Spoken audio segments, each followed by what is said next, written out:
रायगडच्या ओबीसी समाज तहसीलदारांमार्फत देणार मुख्यमंत्र्यांना निवेदन। जिल्हास्तरीय बैठकीत सर्वानुमते ठराव। रायगड जिल्हा ओबीसी जनमोर्चाच्या वतीनं मराठा समाजासाठी दिलेल्या जीआरच्या निषेधाचा बैठकीत ठराव। रायगड जिल्हा ओबीसी जनमोर्चा तथा ओबीसी संघर्ष समन्वय समिती रायगड जिल्ह्याच्या वतीनं रोह्यातील शासकीय विश्रामगृह येथे आयोजित बैठकीत शासनानं मराठा समाजासाठी दिलेल्या जीआरच्या विरोधात तहसीलदारांमार्फत रायगड जिल्ह्यातून मुख्यमंत्री यांना निवेदन देण्यात येणार आहे। या बैठकीत रायगड जिल्ह्यातील सर्व तालुक्यातील तहसीलदारांना 15 सप्टेंबर रोजी तर जिल्हाधिकारी यांना 18 सप्टेंबर रोजी निवेदन देण्याचं आयोजित बैठकीत सर्वानुमते ठरवण्यात आलं आहे।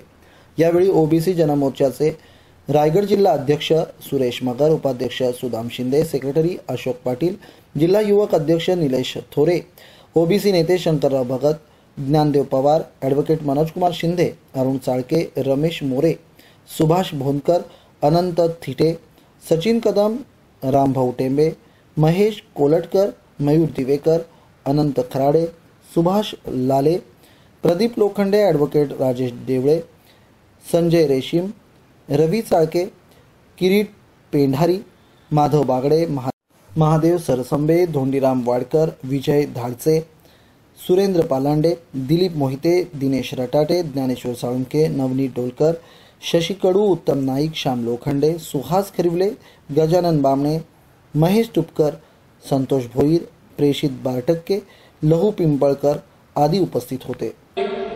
या महाराष्ट्रामध्ये विखुरलेला आणि डोंगराळ भागात राहणारा धनगर समाज असेल, दुधाचा व्यवसाय करणारा असेल, मेंढीपालन करणारा समाज, हा एक विखुरलेला सगळा ओबीसी समाज असल्यामुळे त्याला आर्थिक सुबकता नाही, त्याच्यामुळे शिक्षणापासून तो देखील वंचित राहिलाय। आणि ही सगळ्या गोष्टीचा विचार करून बाबासाहेबांनी यांना ओबीसी मध्ये दाखल केलं आणि त्यांना 27% आरक्षण दिलं। आपण जर महाराष्ट्रात पाहिलं तर आपल्या ह्या कोकण विभागामध्ये जास्तीत जास्त आपल्याला 17% ते 19% आरक्षण मिळालं जातंय, म्हणजे 27% मधलं पण आरक्षण आपलं कमी झालेलं असून ते 15 ते 17% पर्यंत आपल्याला आरक्षण मिळतं। आणि आज आपण त्यांचं मराठ्यांचं दुःख काय की त्यांना आरक्षण नसल्याचं दुःख नाहीये, त्यांना दुःख हे की आपल्या इथे काम करणारा एखादा घरगडी असेल किंवा काम करणारे मोलकरणी असेल, ती आपल्या इथल्या ग्रामपंचायतीचा सरपंच बनते, ती आपल्या इथला जिल्हा परिषद मेंबर होते, ती आपल्या तालुक्यातला सभापती होते, आणि आपण आपल्या इथला असणारा नोकर वर्ग असेल तो जर का आपल्यावरती राज्य करत असेल तर हे सगळ्यात मोठं त्यांना दुःख आहे। आणि म्हणून त्यांना आरक्षण पाहिजे।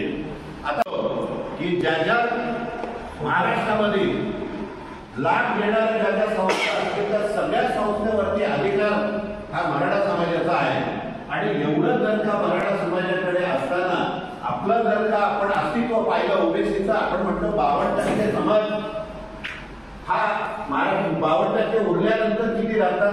48%।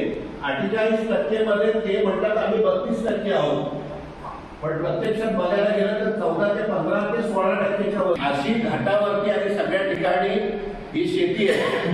मग जर का असला पुढारलेला समाज ओबीसी मध्ये जर घुसला तर आज आपण जे खेडोपाडी आणि त्याच्यामध्ये देशाचा आणि महाराष्ट्राचं खूप मोठं आर्थिकदृष्ट्या आणि शैक्षणिकदृष्ट्या या लोकांनी नुकसान केलेलं आहे। तिथं मारामाऱ्या केल्या असतील किंवा एसटी म्हणजे सरकारीच्या मालमत्ता असेल तिचं नुकसान देखील ह्या लोकांनी केलेलं आहे। पण ह्यांचं सरकारमध्ये वजन असल्यामुळे, केंद्र सरकारमध्ये वजन असल्यामुळे, महाराष्ट्र सरकारमध्ये वजन असल्यामुळे त्यांच्यावरती कुठल्याही प्रकारचे गुन्हे दाखल होत नाहीत। आणि त्यांच्यावरती जरी गुन्हे दाखल झाले तरी यांचाच कधीतरी मुख्यमंत्री येतं आणि जीआर काढून ते सगळे गुन्हे माफ केले जातात।